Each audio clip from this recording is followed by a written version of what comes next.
غير ضيف أتى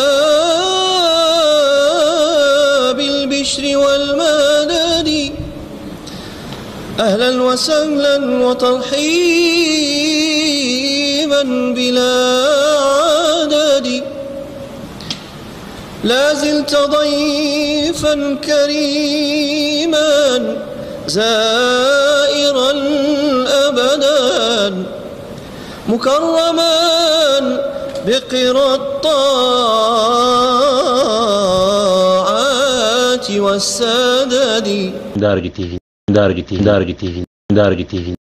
Salaamaaleykum wa rahmatullah mbokki jullit yi, ginnaaw bi ñu leen nuyoo ziar leen tey ñu ñëw yéen leen jox naafila guddig ñetteel gi mu doon juróom-benn rakkaa bu ne nga tari ci Faatiha benn yoon, inna anzalnaahu ñaari yoon, ñeenti yoon, qul yaa ayyuhal kaafiruun ñeenti yoon. tey doon guddig ñetteel gi naafila tey gi doon juróom-benn rakkaa bu ne nga tari ci inna anzalnaahu ñeenti yoon, qul yaa ayyuhal kaafiruun ñeenti yoon, ginnaaw yi nga tari Faatiha mu nopp. Sëriñ bi wax na ne képp ku ko def mel na ne ko goreel junniy jàmm, mel na ne ko waddu junni ñu rafle ak layal ñeent fukki miskin, te dees na ko bindal limub ñanaaw yëpp ci aw yiw, te dees na ko boole ci gaa yu baax yi. suñu yóbbul tey day dem ci wàllum julli. ci hadiis bi Yonent sallallahu alayhi wasallam waxee woon ne ndax duma leen laaral ni julli mel ci ab jullit, ñu ne ko ankay yaa rasulullah.